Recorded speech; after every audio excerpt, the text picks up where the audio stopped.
Bonjour et bienvenue dans votre émission Bopeto ya Mwasi que vous avez l'habitude de suivre sur Story, Facebook et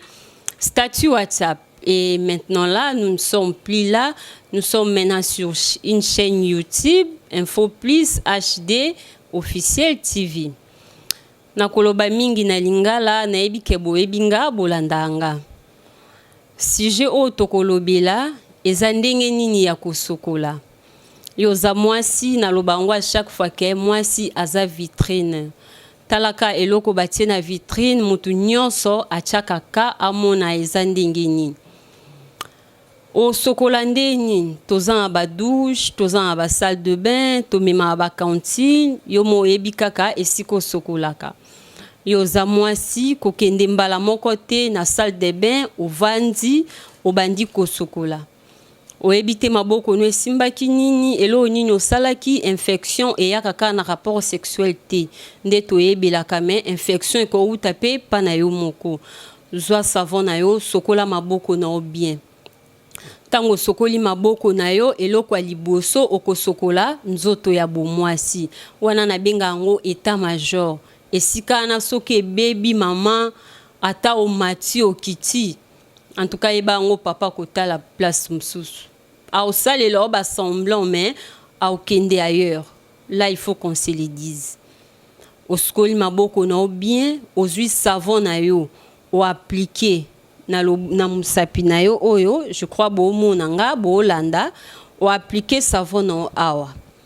aux huiles yango obandi kolekisa na ba lèvre mingi toyeba te toloba ke non nazwa savon na pakola na misapi nyonso na kotisa ngo na vagin te ko sala erreur wana te poso zo sukola bo mwasi na yo na savon en tout cas yeba ngo ma chérie robe banayo sala yango bongo pe sukola nzoto na ya bo mwasi kokotsa musapite sokola yango bongo potango zo sukola ngo déjà bongo o mingi baloba ke non perte blanche baby saka na kotsa musapi non to sala erreur tozala vraiment na kati ya ignorance kokotsa musapite ba sécrétion vaginale wana yango moko ezwaka déjà soin ya vagin en tout cas yo mama zolanda yo jeune fille yo bala libale beba ponango parce que to néglige babilo mususu tolobaka ke ah non eza nango na tina te eza na importance te comme de tolobaka ah na yebi déjà mais au contraire toyebaka te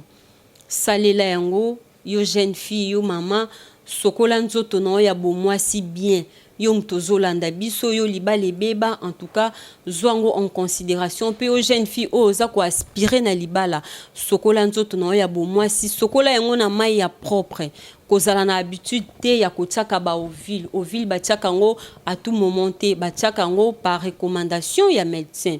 comme tokoma na auto-médication biso mo tokoma kosala bisala sala